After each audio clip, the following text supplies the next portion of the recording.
इसके साथ एक और लड़की भी थी। उसने मुस्कुराकर मेरी तरफ किया देखा कि मैं हसब आदत पीछे ही लग गया। शॉपिंग करके वो दोनों नए मॉडल की गाड़ी में बैठकर चली गईं, मगर उससे पहले मैंने उससे मोबाइल नंबर हासिल किया था। ये आज के दिन की बहुत बड़ी कामयाबी थी। मैं बहुत खुश था। हम सारी रात एक दूसरे को SMS करते रहे। मैंने इससे झूठ बोला कि मेडिकल का स्टूडेंट हूं और डीडी भी डॉक्टर हैं। उसने बताया कि उसके पापा बहुत बड़े बिजनेसमैन हैं जो बिजनेस के लिए ज्यादातर दुबई होते हैं।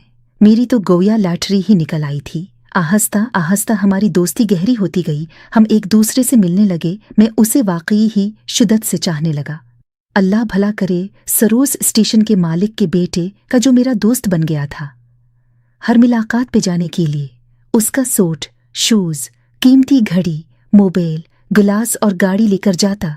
मुझे अपना आप मुर्जा ज़ाहरदार बेग लग रहा था, मगर क्या करता, मजबूरी थी। कोई फिल्मी स्टोरी तो थी नहीं कि वो मेरी असलियत जानकर गले लगाती। रियल लाइफ का किस्सा था। मुझे पता था कि जिस दिन उसको मेरी 2 टुके की हैसियत का पता चल गया, सीधी कुक लगाती और शायद पटाई भी करती। वैसे भी वो बड़े बाप की अकलौती बेटी थी। दिमाग अर्श पे ही रहता था। एक रोज सुबह जब मैं मीले कुचीले कपड़ों में सरूस स्टेशन पर गाड़ी धोने पर जता हुआ था, अचानक किसी ने से मेरे कुंधे पे हाथ रखा। जैसे ही मैंने पीछे मुड़कर देखा, मेरा दिल धड़कना भूल गया, हल्क खशिक हो गया और रंगत ऐसी के काटो तो लहो नहीं। सामने वे बड़े स्टाइल से कोलाहों पे हाथ रखे खड़ी थी और हसब आदत चीवंगम चाह रही थी। डॉक्टर साहब क्या हाल है, वो तंजिया लहजे में बोली। मैं होनकों की तरह इसका मनहा तिकने लगा। मनहा से आवाज ही नहीं निकल रही थी। इसने मुझे रंगे हाथों पकड़ लिया था। इसे मेरी 2 टुके की हैसियत का पता चल गया था। तुम तो यार बहुत बड़े फनकार निकले, वाह जी वाह। उदाकारी तो कोई तुम सीखे उस्ताद जी। इसके अल्फाज हथौड़े की तरह मेरी खोपड़ी पे लग रहे थे। मैं शर्मिंदगी और बेअज़्ज़ती की शिद्दत से रोने ही लग गया।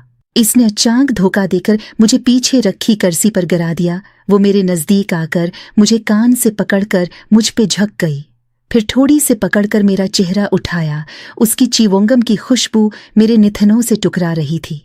मेरे कान के साथ मना लगाकर इसने जारहाना अंदाज में कहा, कल माँ को रिश्ते के लिए हमारे घर भेजना।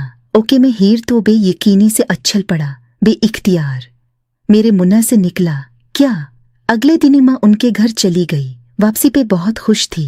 उन्होंने उमा को बहुत मोहब्बत दी थी और रिश्ता भी पक्का हो गया था। शादी के बाद इसके पापा ने अपनी इकलौती बेटी का खावंद होने की वजह चालू बिजनेस ही मेरे ही वाले किया। आज कल मैं ससुर की दी हुई मंडी मोड़ पहचाट समोसे की छोटी सी दुकान चला रहा हूँ।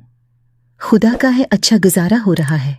और मेरे ससुर ने उन दिनों लारी अड्डे के बाहर पकोड़ों की रेढ़ी लगा रखी है।